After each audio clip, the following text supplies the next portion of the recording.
Bavandimwe, ese mwigeze mutekereza ko buri munsi Imana iguha amasaha 24 ugomba gukoresha kandi ukayabyazamo umusaruro? Aya masaha yagenewe abakire, abakomeye, abanyabwenge n'abamaze kugera kure. Aya masaha 24 dukoresha ku munsi nayo niyo bakoresha. Itandukaniro ntabwo riri mu masaha 24 agize umunsi cyangwa se umunsi, riri uburyo ukoresha ayo masaha. Ese wowe uyakoresha gute? Igihe cyawe nicyo kigena ubuzima bwawe. Ndamutse mvuze yuko igihe ari izahabu ufite, ntago naba mbeshye, ahubwo urebe iyo zahabu yawe uyigenza gute. Igihe rero tugiye kubana mu kiganiro, amazina niyo Mbonigaba, tugiye kurebera hamwe amasaha agize umunsi uko yari akwiriye gukoreshwa.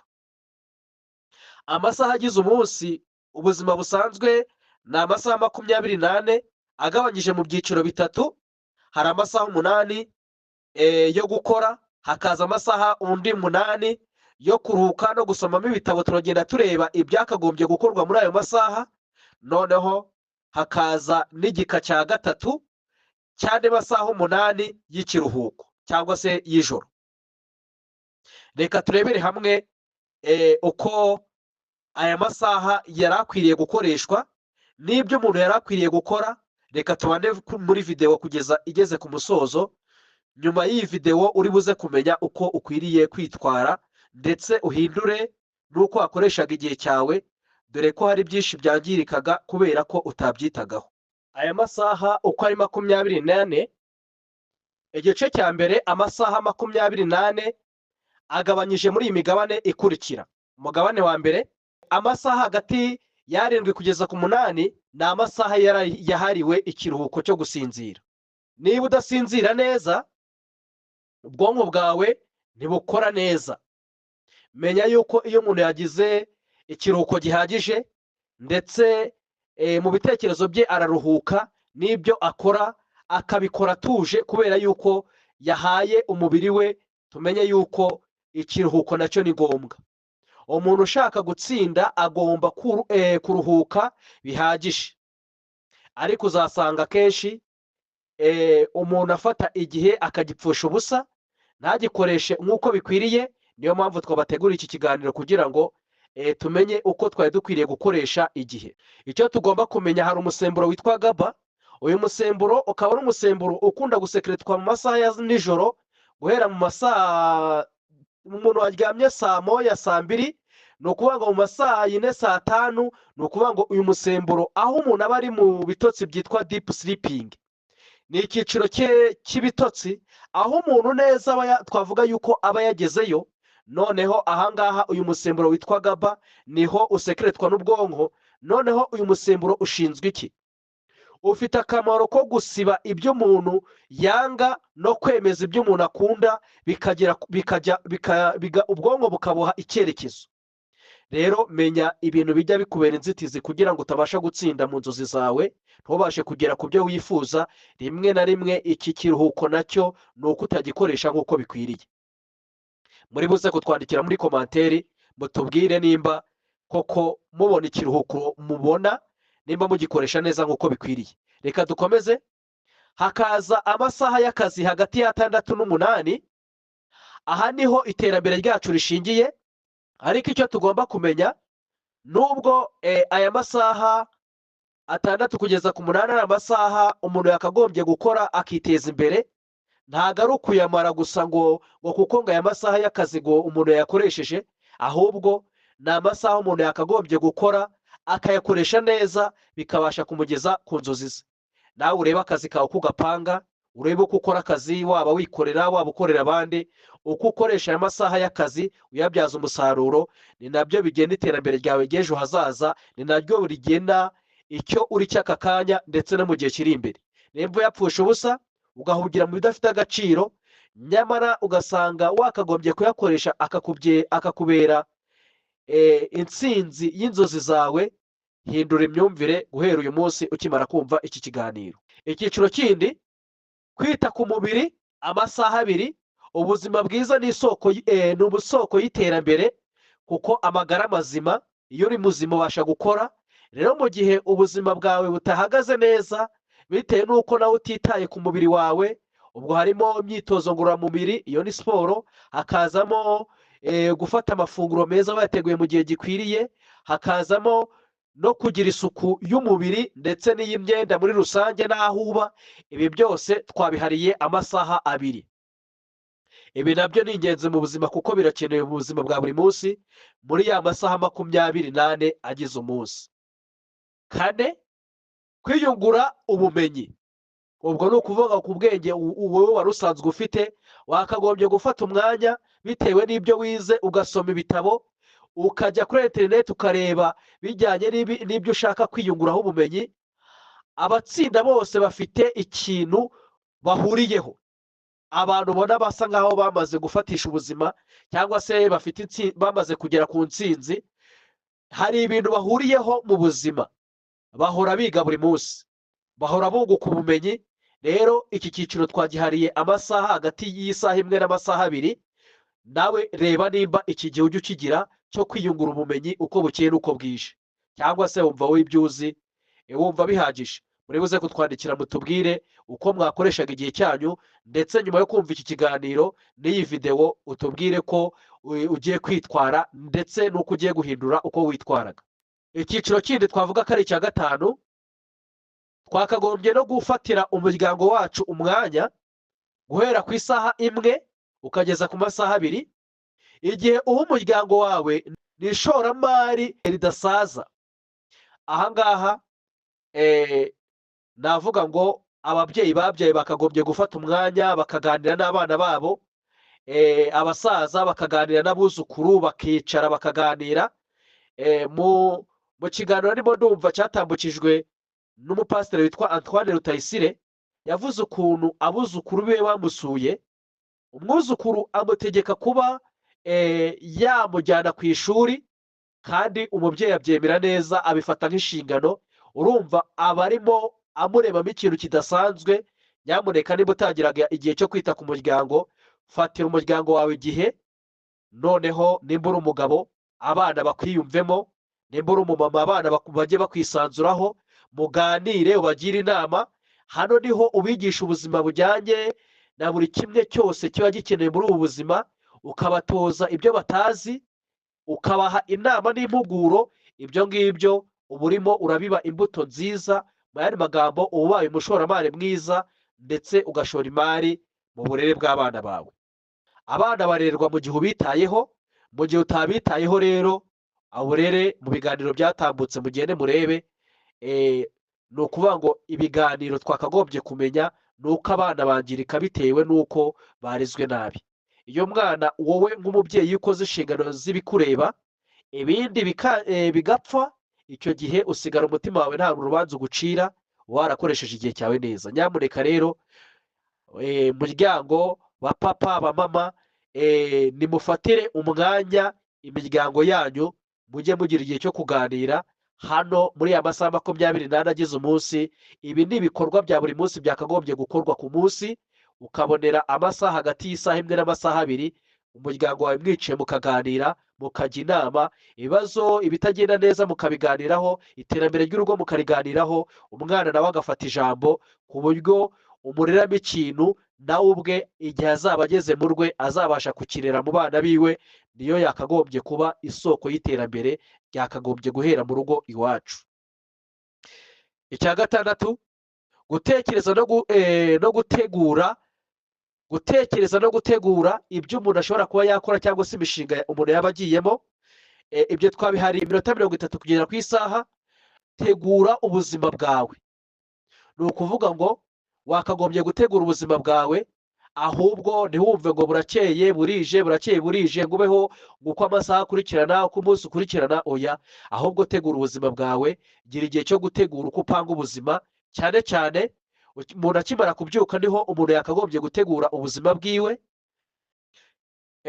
Ukimara kubyuka hari igihe cyo gusenga, ugafata igihe cyo gusenga.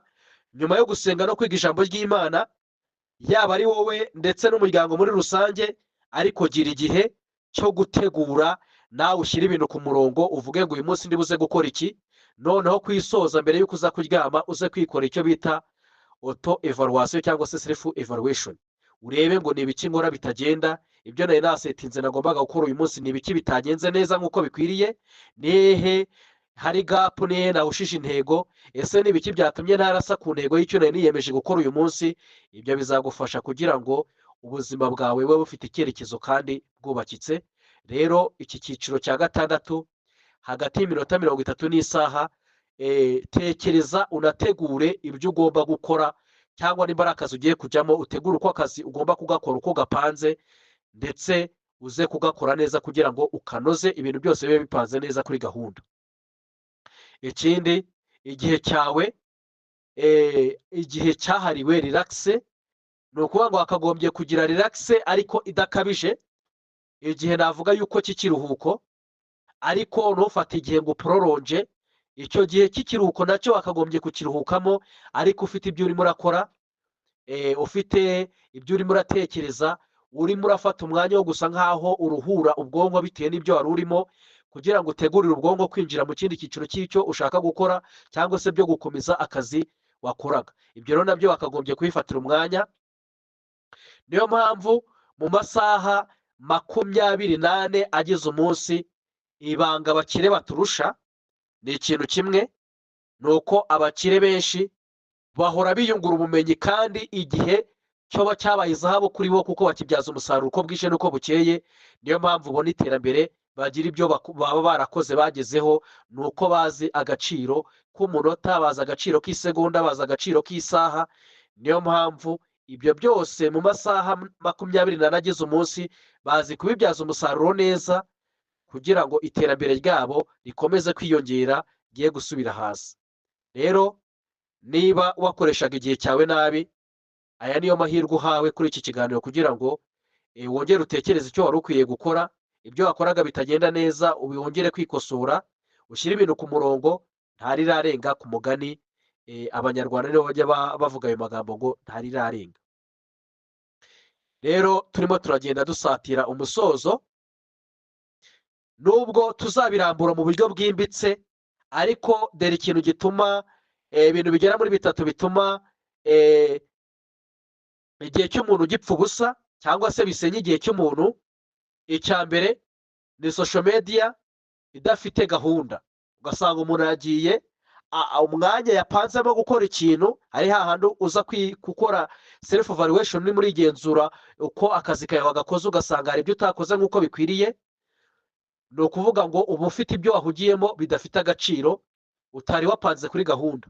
Icya mbere, umwanya abantu bamara kuri social media, haba ari kuri WhatsApp, Facebook, TikTok, Instagram, kuri X, ubwo ni Twitter, cyangwa se kuri YouTube n'izindi mbuga nkoranyambaga zigiye zitandukanye, uwo mwanya uspendingaho kandi utari wawuteganyirije gukora icyo kintu. Muzacunge neza abazungu, hari ikintu baturusha. Abazungu uzasanga bo bazi gukora icyo bita time management, bazi kumanaginga igihe. Ubwo rero nyamuneka, umwanya wafataga kuri social media urimo urareba ibintu bidafite agaciro bitakungura, gabanya, ahubwo uwo mwanya upangira ibyo wakagombye kuwupangamo. Noneho niba ari igihe cya social media, ujye ugira igihe cyo gusubiza amamesaje, n'igihe upanga igihe cyawe neza. Icya kabiri, ushobora kuba igihe cyawe gikomwa mu nkokora nuko ubunebwe bugufata. Wakagombye kurwanya icyo bita ubunebwe kugira ngo ugere ku iterambere rihamye, ariko niwimbika ubunebwe ugasanga urajya kubyuka bigoranye, byose urabikora wikurura, icyo gihe ntabwo iterambere uzabasha kurigeraho. Niyo mpamvu twabategura iki kiganiro cyiza, kugira ngo wicare ukosore, ugire ibyo ushyira ku murongo, maze iterambere ryawe ryiyongere. Icya gatatu, kubura gahunda ihamye, ni ukuvuga ngo urabyutse umunsi nta kintu gipanzemo, gusa nimba ari ukuvuga ngo ndajya ku kazi, ni ibyo ngibyo bikuri mu mutwe. Rero nyamuneka kosora, ahubwo upangire umunsi wawe uko wari ukwiriye kuwukoresha. Ibyo nibyo bijya bibera umuntu imbogamizi, bigatuma inzozi ziwe atabasha kuzigeraho kuko bikwiriye. Ikindi, urugero rw'umunsi uteguriwe neza. Umunsi uteguwe neza, we wakagombye gutegura ukazinduka ukavuga ati uyu munsi mu gitondo ndazinduka senge, akaba ari nka timetable yawe. Ukavuga ngo mu gitondo nzaza nzinduka senge, nimba uri umugabo mu rugo uri shefu w'umuryango ukavuga ngo ngewe nzaza mbanza asenge ku giti cyanjye, noneho igihe runaka muhamagara umuryango dusengane, nimumara gusengana muririmbye indirimbo mwiza ijambo ry'Imana murasenze, mwarangiza wowe nimba ari abana ukabahereza ibyo bakwiriye gukora, urajya ku ishuri, uve ku ishuri uraza ugende gutya. Niyo mpamvu iyi cano tugiye kujya tubanyurizaho ibiganiro bifasha cyane umuryango n'icyatuma iterambere ry'umuryango ryiyongera. Umwana, umugabo, umugore, abasore, inkumi bari mu muryango bakabasha kugira ubuzima buzima kandi iterambere ryabo rigatera rijya mbere. Twabateguriye ibiganiro byiza bishimishije. Nyamuneka reka mvuge ngo nimba utarakora subscribe, kanda kuri subscribe kandi ukande kuri like nimba iki kiganiro wagikunze, noneho ibiganiro byacu bijye bikugereraho ku gihe, kuko iyi cano tugiye kubagezaho ibintu byiza kandi byubaka umuryango mugari nyarwanda ndetse n'umuryango nyafurika ndetse n'umuryango ku rwego rw'isi, aho abantu bakagombye kuba bakura amakuru meza y'ingenzi.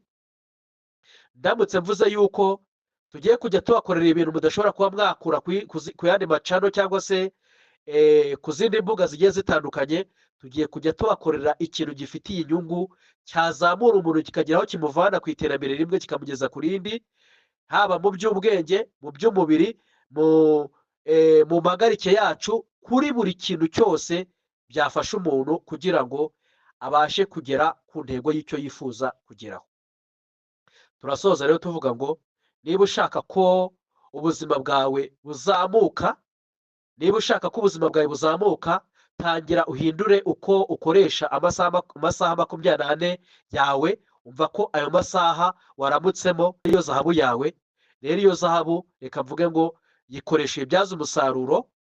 Nibishoboka tuzabaganirizaho ibijyanye n'izahabu muri Bibiliya, aho icyo Bibiliya ivuga ku bantu bahawe izahabu n'amatarano, noneho uko abantu bagenjeje amatarano bari bafite. Mvuge ngo nawe amasaha 24 nutayabyaza umusaruro nk'uko bikwiriye, hari amahirwe azaguca mu myanya y'intoki, hari iterambere rizadendera muri wowe, hari inzozi zawe utazabasha kugeraho. Rimwe na rimwe ukavuga ngo ni inyatsi, nta nyatsi ihari, ahubwo ntabwo uzi gukoresha igihe cyawe neza. Ikindi, uko ukoresha amasaha yawe uyu munsi niko ejo hawe hazamera. Nimba amasaha yawe yapfusha ubusa, iterambere ry'ejo hazaza hawe ntabwo ejo hazaza. Nimba uri umukobwa cyangwa se uri umusore, ntabwo uzaba icyifuzwa. Nimba uri umugabo cyangwa uri umugore, ntabwo urugo rwawe abantu bazarwifuza ngo barwigireho inama, baze kubareba ngo bagire amasomo bakura mu rugo rwanyu kuko babona hari aho mwigejeje. Ahubwo tangira uhindure imyumvire, wumve ko ukuru aka kanya biragenda uko uzaba ejo. Ikindi, niba videwo kumva hari ibintu byagufashijemo, reka tukubwire ngo ngaho kanda kuri like bigaragaze ko videwo wayishimiye. Icya kabiri, kanda kuri subscribe kandi wibuke gukanda no kunzogera. Noneho nimba iki kiganiro cyakubatse ukaba wumva hari umuntu wagisangiza, kimugezeho nawe kimugirira akamaro, abashe guhindura imyumvire, nawe abashe gukora yiteze imbere. Reka mvuge ngo Imana ibahe umugisha. Murakoze cyane.